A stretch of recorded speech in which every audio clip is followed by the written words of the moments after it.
Welcome back to another episode of the Skateboard Ranch, a series of videos where you can follow my adventure as I set out to build the ultimate campground and DIY skate park paradise. Now that the renovation of the house is finally over, it's time to get back outside. So in this episode, I'm gonna give you guys a rundown of my first winter up north. And since there's a lot to get to, let's just jump right into it. If you've watched episode 10, you remember that I had the chance to have a bunch of friends and volunteer come and help me out clearing some trails, pick up some dead branches and fallen trees in the forest. Also, one of my goals for that day was to try and gather as much firewood as possible. And even though we managed to get a fair amount, it was obvious that this wasn't gonna be enough to last me all winter. And with the first snow of the season already accumulating on the ground, there was no time to waste. Once again, I was lucky enough to have two good friends, Gab and Guillaume, rise to the occasion and help me with that last minute scramble to get some firewood. As far as felling trees goes, let's just say it wasn't Guillaume's first rodeo. So he got the ball rolling right away by tackling the first big tree of the day. Hey, il penche là. C'est parti, hein? Ah ouais. Ok, il va. Merci mon chien, merci. Viens.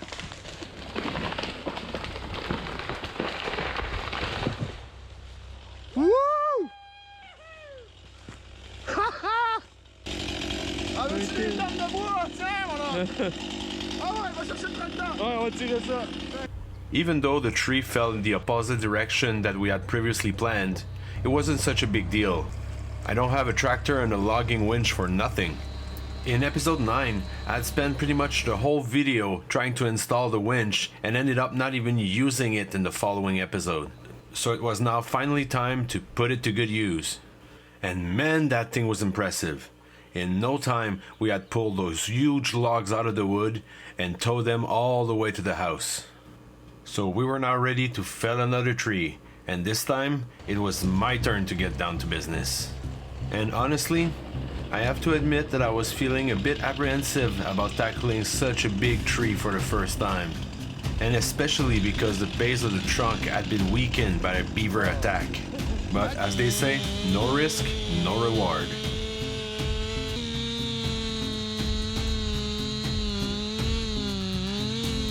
Everything was going according to plan, until it wasn't.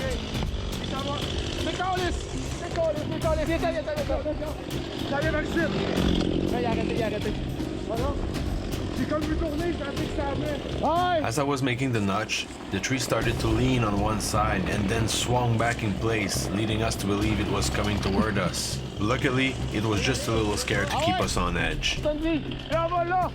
At least now we knew on what side it wanted to fall. It just needed a little more help.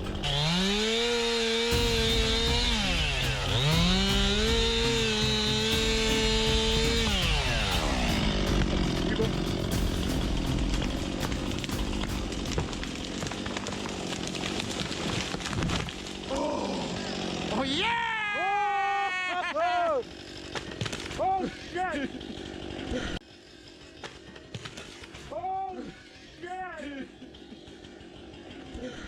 Felling my first big tree was quite the experience.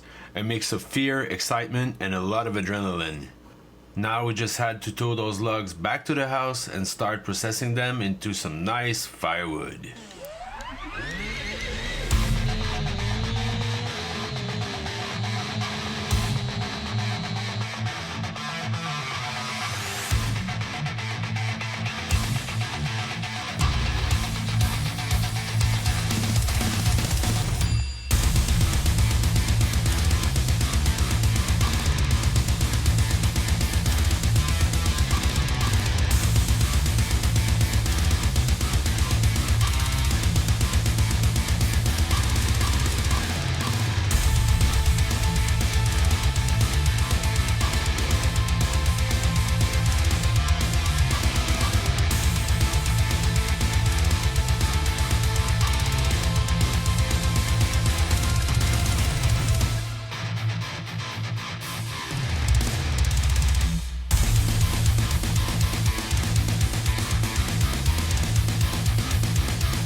Finally, the firewood situation had been resolved. A big thanks to Gab and Guillaume for helping me with that back-breaking task. And also a special thanks to my neighbor Marcel, who lent me his wood splitter and spent the whole day splitting the logs with me. Now that we were ready to face the cold temperature of winter, it was time to prepare for the snow that was soon going to bury us. So I started by removing the winch from the back of the tractor, which surprisingly went a lot better than I thought. I guess it's a lot easier to remove an attachment than to install one, and the snowblower was about to prove me right. It was sitting way too low for the 3-point hitch, and on top of that, it was frozen in place. But nothing a good chain and some brute force can't fix. It was now only a matter of aligning everything properly. Well, that would prove to be a little more tricky than I thought. But after many tries and a lot of patience, I finally was able to hook it up properly. And let's just say that my timing was right on point, because the next day it started to snow, and the following morning we had our first substantial accumulation of snow on the ground. So it was time to fire up the old Massey and put that snowblower to the test, see if it actually works.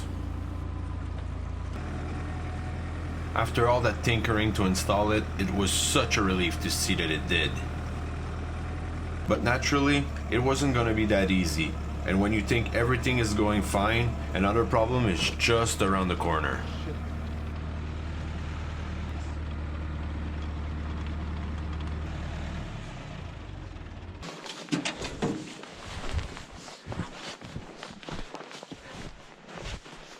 Calice de corde. It doesn't take much to stop everything in its track. Ça a pété ma boat. Je me trouve une autre boat. Luckily, it wasn't anything too dramatic. The safety bolt had done its job, snapped, and prevented a more serious breakdown. Now I just had to find another bolt. Well, that snapped. Fuck. That's when I realized that I have the exact same bolt on my trailer. So that was going to be a quick fix.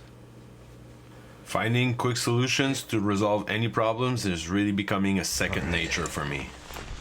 So I was able to finish clearing the snow without any more issues. During the rest of the winter, every time it snowed, I fired up the tractor, cleared the driveway, but most importantly, I kept the trail leading up to the forest free of snow so that I could easily access it and be able to work over there. Having that open trail made everything so much easier compared to walking in waist-deep snow. So all winter long, I kept removing the dead trees that littered the forest.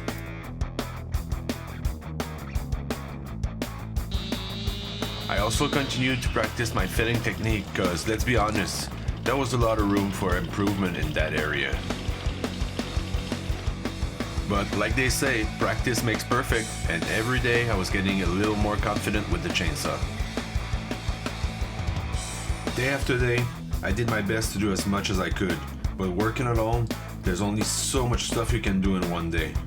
Everything takes more time when you're by yourself. That's why I consider myself extremely lucky to have some good friends who are always willing to help out. This time, it was Phil and Jean that came up for a couple of days to help me open up the South Trail. In just a few days, the three of us opened up almost a full kilometer of trails around the lake.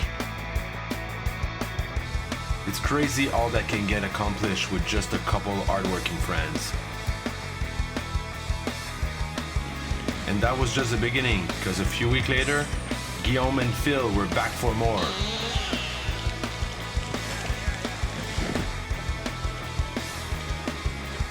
So we continued to make some new openings in the forest for future camping spots. And we also opened up a big area where I eventually want to build a concrete bowl. I'm really proud to say that at that point I was really starting to own my tree felling skills. Most of the time, the tree was going exactly where I wanted.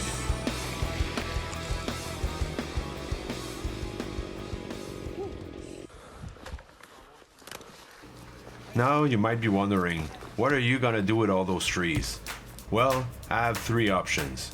For the softwood, Me and Guillaume pulled those trees out of the forest in big logs and stacked them until I can get a portable sawmill to come over and transform them into lumber that I will be able to use to build some cabins. For the hardwood, I will keep it as firewood for the house and also for the guests that will rent cabins during the winter. Trust me, next fall I won't be scrambling last minute to get some firewood. Finally, all the trees that were in bad shape because they were sitting on the ground or just the wood that's not suitable to burn in the fireplace, I will keep as campfire wood.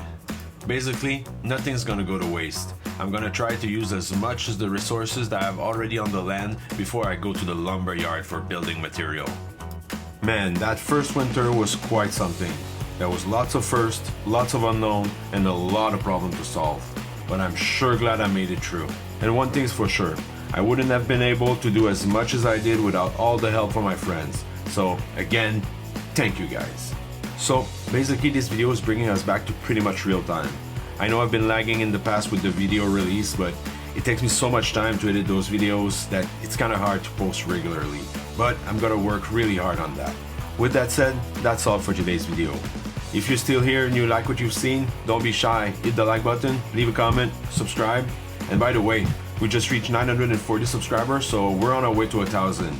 So if you haven't subscribed yet, that would be a good time to do it. And you can also do that bell thingy if you want to have notification when I release the video. So again, thanks for watching, and I'll see you soon for another episode of the Skateboard Ranch.